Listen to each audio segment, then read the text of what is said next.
Most Coloradans probably know next to nothing about the murder last year of a man named Zalian Shaw. That killing got the attention of 9 News Investigates reporter Chris Vandermeer because it appears to be yet another example of problems with how Colorado determines the risk level of thousands of parolees. Who is Zell? He's my grandson. You hear it when you ask it. What happened to him? A pause. He was murdered. A silent acknowledgement of the weight of the words that follow. Well, above being devastated, I was angry. Leanne Harness raised Zalian Shaw. Hours before his death, he called her. He just wanted to know how I was doing, if I was okay. And I said, I'm fine, how are you? He said, I'm struggling, Grandma. I said, I know, honey, but you've got us. You come back home? He said, I'll be there this weekend. DeAngelo Lurks was on parole when Denver police say he fired one shot at Shaw, a man Lurks did not know. I want him to have due process. I want him to go through the system and things to be done correctly. But emotionally, I of course have other thoughts.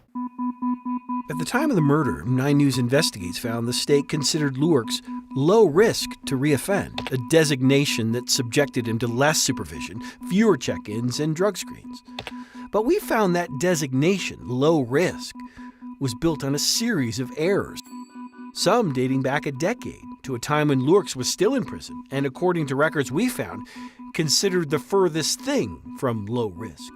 2016, very high. 2017, same twice. Then in 2018, a sudden and dramatic drop in his risk level.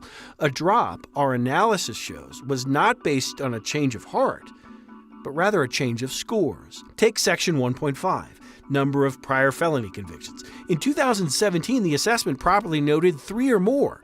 Yet in 2018, the assessment found none. But those are scores that shouldn't change. Right. And it's a lack of common sense is probably the worst part of it all.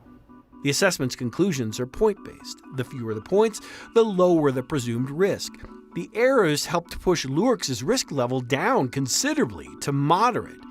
Paroled in 2023, Lurks remained moderate risk until May of last year, when his risk level dropped again, thanks in no small part to a new series of easy-to-spot errors. If in 2023 the answer to the question, prior sentence to community supervision as an adult, is yes, what should that answer be in 2024?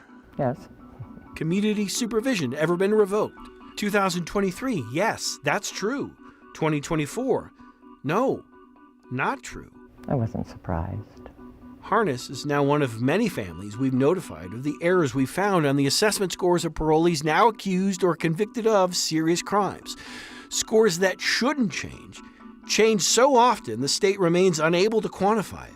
It's not yet clear what caused the errors on the Lurks assessments. Zalian was my hope to take over the house and have the property and build a life for himself. Harness wonders It makes no sense.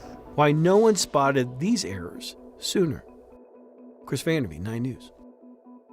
Chris has now identified scoring errors on more than 24 parolees now accused or convicted of high-profile crimes. And yet the governor and Department of Corrections continue to refuse to sit down and explain this and their fix to the public.